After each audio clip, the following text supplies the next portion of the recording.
My name is Jason Sago, 3rd degree black belt in Jiu-Jitsu, former UFC fighter, and I want to talk to you guys about guard recovery, one of the most important skills you can develop in Jiu-Jitsu.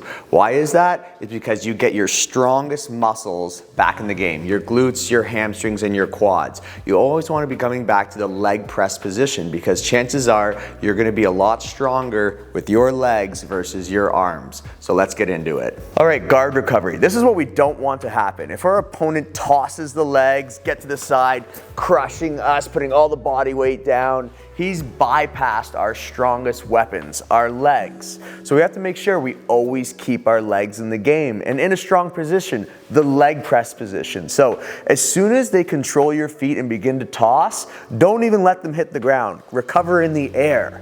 So one way I'm doing that is that as soon as he starts to toss, I stabilize myself with my elbows. If my arms are here, I don't have the same stabilization. I'm more likely to roll. So if he tosses them, I don't have my arms out, it's easy to get your legs thrown to the side. So stabilize yourself by opening and extending. So as he tosses, boom, I'm stabilizing myself.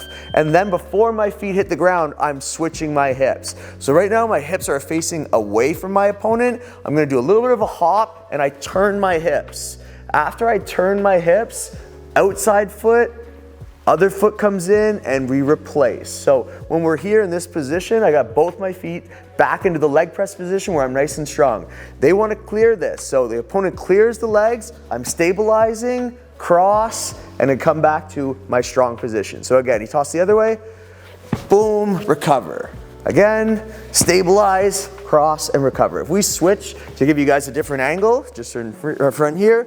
So as he's tossing, look at my hands, look at my arms, boom, and then recover. Look at my hips, switch. You gotta get that swivel so you're rounding your back, so that way you could easily turn and recover your feet, your guard. Second stage of guard recovery, they're tossing the legs, but then they're closing the distance as well. So right away, as soon as they begin to close, I want to frame. I want to get my hands, my frames on their leg to give me something to push off of. So as I start to push, I begin to shrimp. And if you're not sure what shrimping is, check out the other videos I've done on it. So I begin to shrimp, I drive my hips back, and then again, I get my legs up, and I step, and I replace. So if he tosses the other way, hands up, shrimp, legs up, and I recover both of my feet. We'll just show from a different angle here. So again, we don't want our opponent to be passing our legs at all, so we're trying to shrimp in order to recover our legs. So we're here, as they toss, I'm shrimping, getting my hips to face my opponent again, and then getting my feet up so that they're in a recovery position.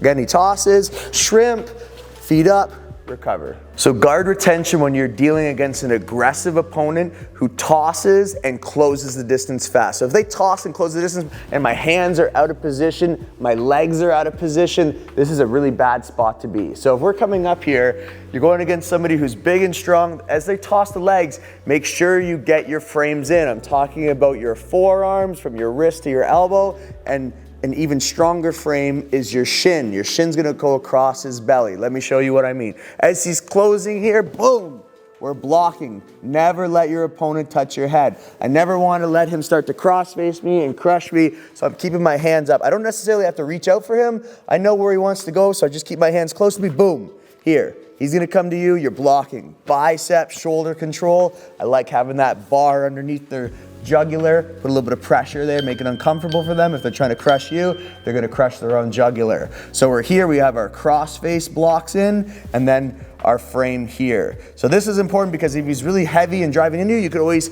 extend your legs out and begin to frame out. This creates space between you and your opponent. You need the space in order to recover your guard. So with your other foot, you're now going to shrimp, move your hips back. Instead of having one foot in front, now you're gonna bring 2 feet in front. So you're gonna be a lot stronger being able to leg press with both feet. So let's just change the angle so you guys can see.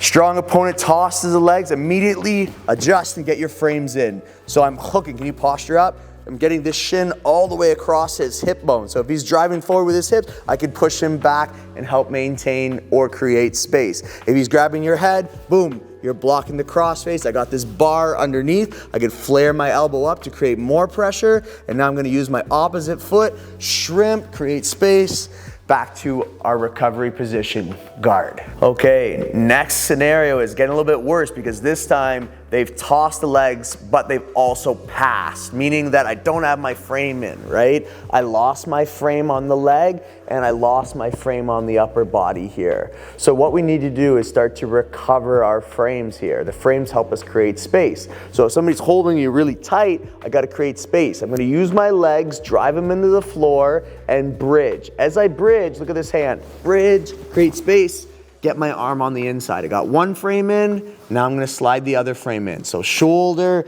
bicep, both my frames in, and then if he starts to tighten up a little again, I'm gonna then create the space and shrimp. I extend my arm frames and I use my legs, shrimp, get my guard back here. So let's show from a different angle.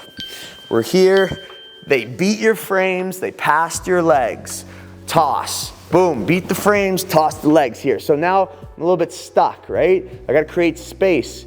I can't just expect to recover my legs here. Look at his body, there's no space. I gotta create space. How do I do that?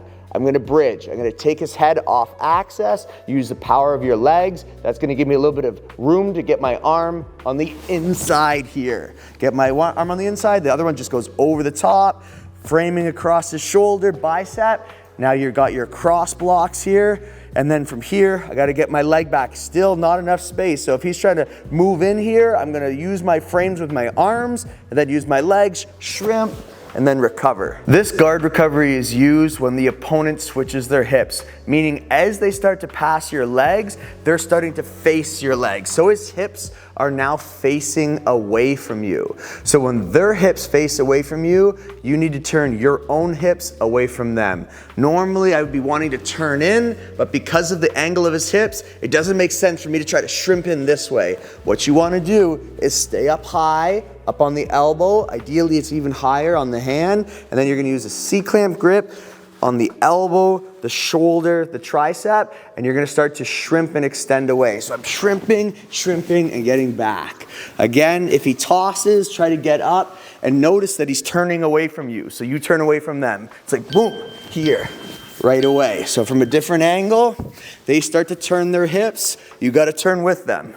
Get up on your elbow or your hand, boom, boom, and scoot away. This guard recovery is used when their opponent's hips are facing you. So as he's transitioning down, his hips are now facing me, starting to get into Kesagatame. Normally they're square like this, but for this escape, flip your hips, we're gonna be turning to the side. So again, as this is happening, we wanna be using a C-clamp grip and getting up high on our hand or elbow. Look at how I'm using my legs. I'm starting to shrimp, and coming up.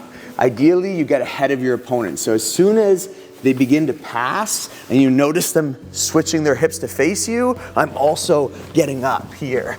And as you knock them backwards, or another option is as they come forward, they're gonna recover and get their balance. So when we're here, boom, I start to knock them back, he squares up, and we're using our technical get up to get up to our feet. This is an unorthodox escape in the sense that when they close the distance, typically I like to look for the underhook if I'm gonna be getting up, you know, and popping out this way and getting up.